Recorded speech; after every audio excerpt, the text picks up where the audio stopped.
This is CBS, the Columbia Broadcasting System. From Hollywood, it's time now for... Johnny Dollar. Here's your call to Hartford, Mr. Dollar.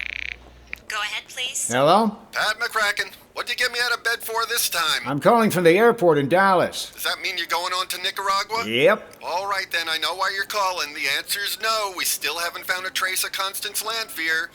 Why don't you come on back here and we can start from scratch? Because I have found some trace of Connie Landfear. Oh, it's Connie now. Sure is, brother. And what's that supposed to mean? Pat, she just happened to occupy a seat aboard the plane right next to mine. Look, Johnny, why don't you work on the facts of the case for a change instead of on the woman involved? Patrick, ever hear of killing two birds with one stone?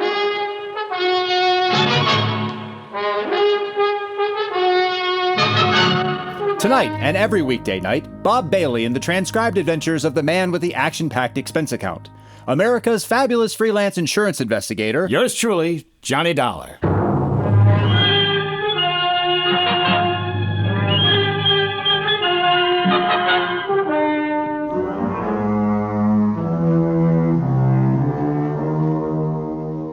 From Special Investigator Johnny Dollar, location Bluefields, Nicaragua, to the Universal Adjustment Bureau, Hartford, Connecticut. The following is an accounting of expenses incurred during my investigation of the Sea Legs matter. Expense account item 8, 525, late supper at the Dallas airport for Connie and myself during the wait for our midnight plane to Mexico City, which we finally boarded and which finally took off. And on this trip, I learned no more, no less from Connie than I had on the flight from New York to Dallas. For instance, Doug and I were so close in everything. Same friends, the same interests. That's why we always took the long yachting trips together. Did everything together. as a matter of fact, I felt her somewhat overdone assurances of how much she loved her late husband could have been to throw off any suspicion I might have that she'd done him in. Another for instance. I still can't get over the coincidence of our both deciding to go to Nicaragua at the same time. Oh, but believe me, Johnny, Mr. Dollar, I'm just as anxious to clear up this whole thing as you are. The more I thought about it, the more certain I was it was not just coincidence that had put her on the same plane with me, and the more leery I felt. I know the country so well, too. I think I told you the Sea Legs was built in a small shipyard in San Juan del Perro. That's south of Bluefields. Yeah, that's at the lower end of the East Coast, isn't it? You do know something about Nicaragua, don't you? Oh, only what I've seen on the maps. Oh. Now, let's see. We can get a plane from Managua to the East Coast? Oh, yes. Nicaragua boasts 2 or 3 commercial airlines. I'm sure at least one of them makes a direct flight to Bluefields.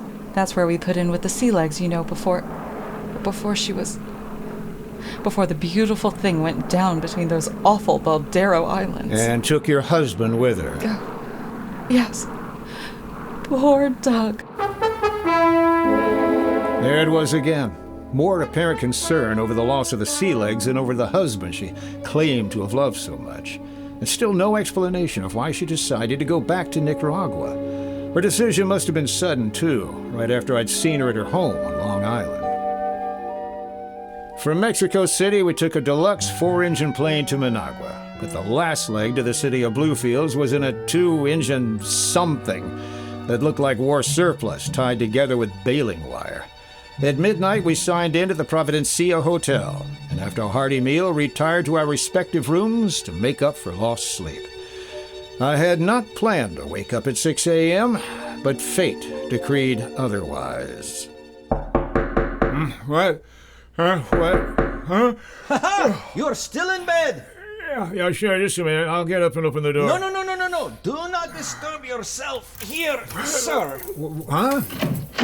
There, you see? There was no need to disturb yourself. Now, just a minute. Who are you? Oscar Patrick Vladimir Pasquero, at your service. Oscar Patrick what? You, my dear Mr. Dollar, may just call me Oscar now that we are working together. Working together? Whatever do you mean Welcome to Nicaragua. And no matter what your needs, I, Oscar Patrick Vladimir Pasquero, will provide them for you.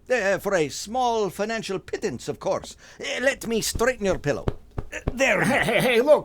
Just wait a minute. Where did you get the key that you just used to open the door? As you can see, Mr. Dollar, I am prepared for everything. That is why I can be of such unestimable service to you. Oh, now, who the devil is that? Here's the breakfast I ordered for you, of course. Here, my good man. I will take this away. You may collect the tips another time. Get lost. Is this a gag of some kind? Mr. Dollar, how can you say such a thing after I just saved you paying that menial servant a big tip? Here now, tomato juice, orange juice, cream chip beef on toast, eggs Benedict, lamb chops, scrambled eggs, little sausages, toast, honey, jam, and coffee. You expect me to eat all of that? If I am to be of help to you in this important campaign, I must keep my strength up. Oh, I beg your pardon. And at my expense, of course. Of course. After all, nowhere else in Central America can you get such invaluable help as I can give you. Oh, yeah, well, just what gives you the idea I may need your help? Good question. Here, let me prop you up on your pillow so that you can enjoy this delectable Oscar. food. There you are. Oh, now the chip beef on toast. It doesn't look so good this morning, so I shall take that and the lamb chops. Oscar, will you please? Now, to business. While you enjoy your breakfast, at least... No. Please don't wait for me, Mr. Dollar. Look, to begin with, how did you know my name? Ha! Easy. You signed the hotel register. Okay. But then, how did you know... And who has not heard of the famous freelancing insurance instigator with such a lovely, big, fat expense account, huh? Lucky man. So that's what appealed to you. Of course. And who am I? Oscar Patrick Vladimir Pescaro, yeah. Exactly. Who am I that I should learn a couple of tricks or two from such a great man? Oh, brother, it seems to me you've learned plenty already. Thank you. And that is why I should be of such magnitudinous assistance to you in the sea legs matter. For a pittance, you understand, say, $100 a day? Yeah, how about 10? 90. 20 then. 70. 40. 30. 50. 20 a day and not one penny more. Sorry, Oscar, but you are not hired. Oh, Mr. Dollar, you bleed me to the quick. How else could you solve this case without me? Do you really know something about the sea legs? And how did you know I came here to investigate it? In the second place, what else could such a distinguished instigator be doing than the case of the American boat lost in the Baldero Islands?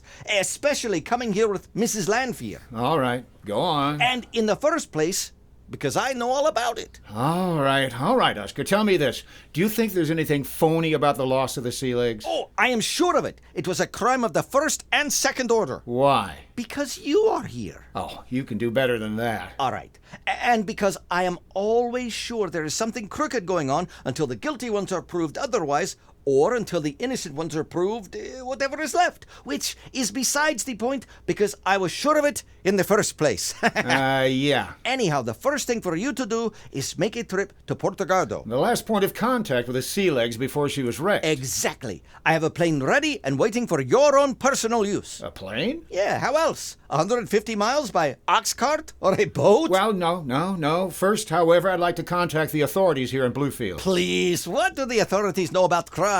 Me? I know all about it. Yeah, I'm beginning to think you do, Oscar. Too much, probably. Thank you, Mr. Dollar. I respect your high opinion of myself. All right, I don't know yet what your racket is, but... Aha! That I can make plain to you in 2 words. Money. Okay, look, if you can get me a small plane... Here, good sir, is the address to give to the taxi driver when you're ready to go to the airfield, where I shall be waiting for you. Oh, not the big airport? No. That is where the lady, Mrs. Lanfear, would expect you to look for transportation. Oscar, you are the craziest. Thank you. I knew you wouldn't want her coming along, and if she ever gets in your way during your campaign... You will keep her out of my way. Yes. At my expense. What else? I'll tell you something, Oscar. If there's a wrong angle to this case, I can't help but wondering if she isn't part of it. You read my mind. You see, we are like brothers under the chin. You say you have a plane all ready to go, huh? A charter plane. Then we could be on our way before Mrs. Lanfear knows we've left. Hey, you want to set the tray over there so I can get up? Oh, yes, of course. I'll set it right over here on the, Hey, wait a minute. What are you going through my pockets for? Oh, just accepting a small tip for bringing up your breakfast. Oh, thank you. If only half of what Oscar said was true, it was conceivable that he could be of help to me. I checked with the hotel manager and the local police. They knew Oscar well and told me that he pretty much lived in the occasional American tourist who showed up. That he acted as guide, chauffeur, pilot, anything for a price. That he could be trusted implicitly by whoever happened to be paying him at the moment. And, which was important to me, he knew the country and its people inside out, was a font of information about anything and anybody. So I decided to let him tag along for a while. The Federal Maritime, well, the equivalent of our Coast Guard, had headquarters in the harbor area. And I found a captain there who spoke fair English. I'm sorry, Senor Dollar, but you know as much as we do. We sent a boat, of course, but we find no sign of the sea legs or the poor people who go down with her.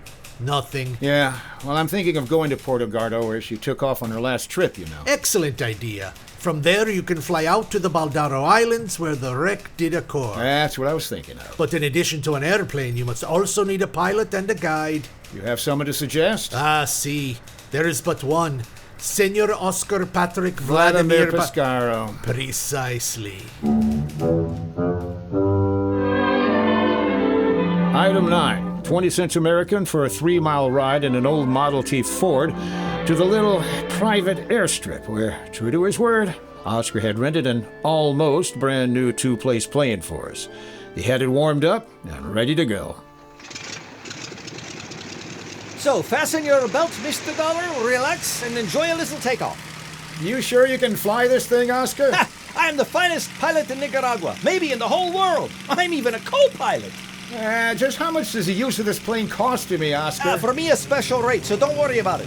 Here we go, into the wild. How much? Well, the usual price is $35 a day American, but me, I always have a deal. And that's on account of I give the field so much business. So, now that is settled... Oscar, how much? $45 a day. Hey, do you see what a beautiful view we have from up in the air here? 45? And look, the bay and the Caribbean on one side, and the flat, empty marshes and plains on the other, and then straight No, wait a over... minute. Look, if $35 a day is a regular rate, what's so special about $45 for me? Oh, no, Mr. Dollar, for me. Surely you wouldn't expect the finest pilot in the whole entire world to work for nothing. Why, you... Okay. But what took you so long getting to the airfield, Mr. Dollar? Oh, a couple of calls I wanted to make is all. Why? Why? You have disappointed me. And all the time, I thought you had the uttermost confidence in me. Now, what's that supposed to mean? First, you tell me you do not want the lady to know you're up, awake, and going. Mrs. Landfear? Yes, and then what happens? You tell her all about it. What makes you think that? Why else would she come tearing out of the airfield while I was waiting for you? Wait a to minute. rent herself a plane and take off in it. What? She took off just a couple of minutes before we did. Connie Landfear chartering a plane. Why? And to go where? And after her offer to stick by me and help me, why would she do it without letting me know? There are a lot of questions to be answered in this case, and most of them to be answered by Connie Landfear.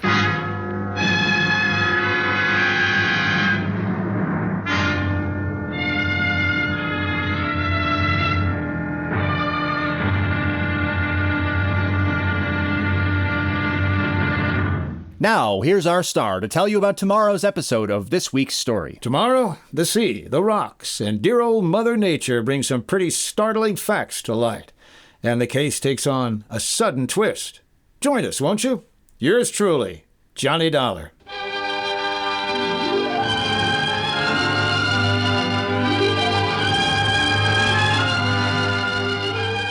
Yours truly, Johnny Dollar, starring Bob Bailey, is transcribed in Hollywood. It is produced and directed by Jack Johnstone, who also wrote this week's story. Be sure to join us tomorrow night, same time and station, for the next exciting episode of Yours truly, Johnny Dollar. Roy Rowan speaking.